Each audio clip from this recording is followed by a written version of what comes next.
What if after death, you encounter something completely different from anything you ever imagined? Not the total oblivion that skeptics and atheists describe, and not the heavenly visions from books and ancient legends.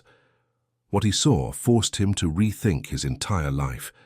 This is the story of a man who one day stood face to face with the unknown. By the end, you'll discover exactly what changed his destiny forever.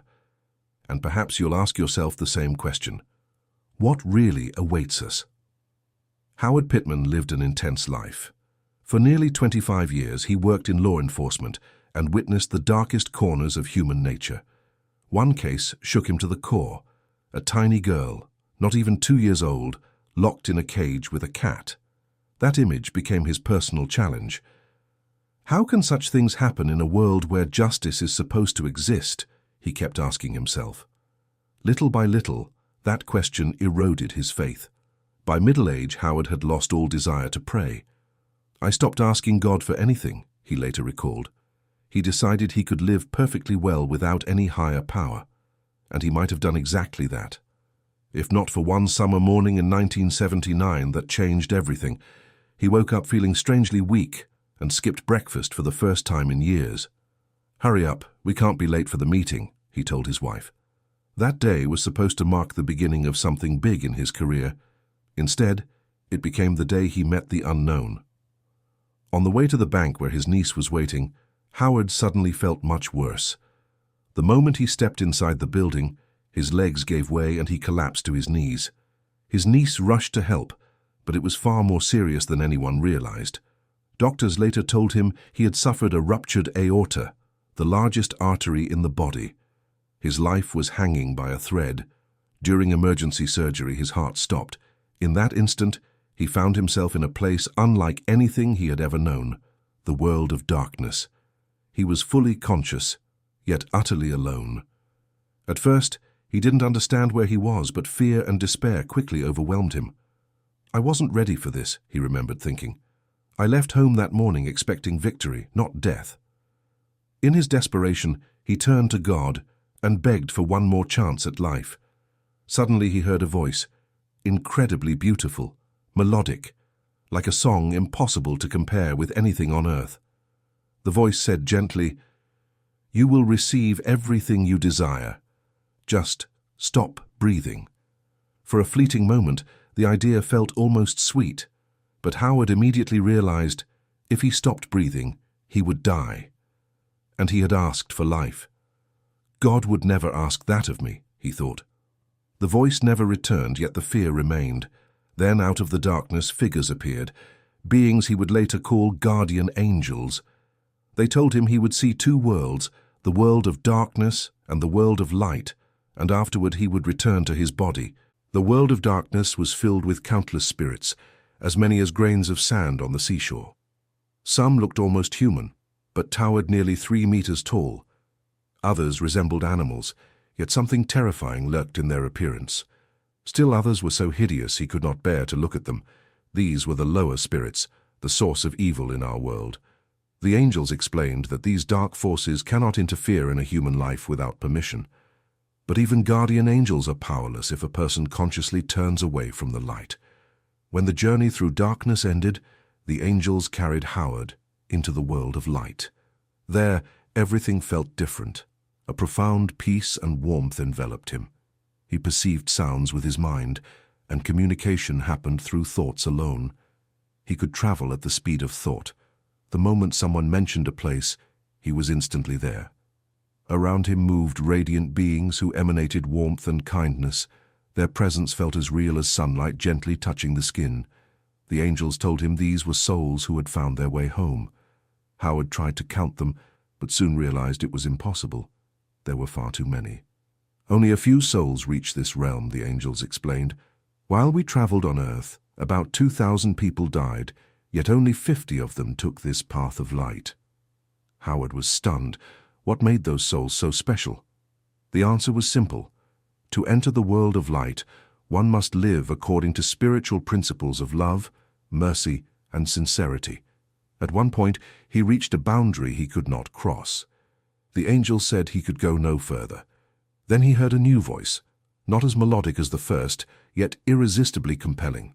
It spoke directly about Howard's life, the mistakes he had made, the opportunities he had wasted, the times he had closed his eyes to injustice and neglected kindness. The words pierced him more deeply than any physical pain. Memories flooded back with crushing force. He felt the emptiness inside him fill with the bitter taste of understanding. The voice fell silent. The angels told him his journey was ending. "You must return to your body," they said, "but your mission has changed. Understand that the spiritual side of life is the most important. You will come back to live differently." A moment later, Howard opened his eyes in the hospital room. His body felt weak, yet his mind was crystal clear. He knew he had returned, forever changed. He could no longer ignore what he had experienced. From that day on, he devoted the rest of his life to seeking truth and spiritual growth. Howard's story is only one of many. Another man, Dr. Rajiv Parti, lived through a strikingly similar experience that completely transformed his view of life and death. Rajiv was an anesthesiologist who deeply trusted science. He had heard countless patients describe tunnels of light and out-of-body experiences, but he always dismissed them as drug effects or hallucinations. "These people are simply confusing reality with fantasy," he would say, recommending a psychiatrist. Everything changed in 1991 when he himself was diagnosed with cancer. During one operation, he suffered clinical death, and what happened next shattered his entire worldview. On the operating table, Rajiv felt his consciousness leave his body. "I saw myself from above, watching the surgical team as if I were floating near the ceiling," he later recalled. He observed the doctors working on his lifeless form, yet felt no pain or fear. At first he thought it was anesthesia, but the clarity was too sharp for any hallucination. Suddenly he found himself thousands of kilometers away, inside his family home. He saw his mother and sister in the living room, calmly discussing how to cook lentil soup, completely unaware that their son and brother was fighting for his life. He tried to shout, "I'm here!" but no sound came out. When he reached out to touch his sister, his hand passed straight through her like mist. The scene vanished. Darkness swallowed him, and then a vast, flaming abyss opened before his eyes. He felt himself being carried toward the fire on an invisible conveyor. The heat was unbearable. An icy terror gripped him. At that moment, a quiet but clear voice spoke. "You loved no one." Those 4 words cut straight into his soul. Images from his past flashed before him. Patients he had treated only as sources of income, the grieving widow he had coldly brushed aside, the son whose artistic dreams he had crushed by forcing him to become a doctor. He had controlled everyone around him, without regard for their feelings. "I wasted my life," he realized, overwhelmed by helplessness. Yet in the depths of despair, he gathered his last strength and cried out to God, "Give me one more chance, I will change." His voice was only a broken whisper, but every word came from the depths of his soul. Then something miraculous happened. Before him appeared his father, the man who had died 20 years earlier. But this was not the stern, cold father he remembered. This man radiated warmth and unconditional love. He stretched out his hand and said softly, "I will help you." Together, they entered a tunnel of blinding light. Ancestors who had passed on long ago surrounded them, glowing with kindness and support. At the end of the tunnel waited a radiant being that resembled an angel. It said, "You must return, but not to live as you did before. Your life will now be different. You will become a healer of souls." The moment the angel finished speaking, Rajiv felt his consciousness rush back into his body.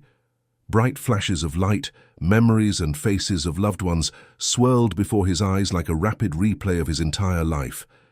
He opened his eyes in the hospital bed. The lights were blinding, his body felt heavy, yet he knew everything had changed.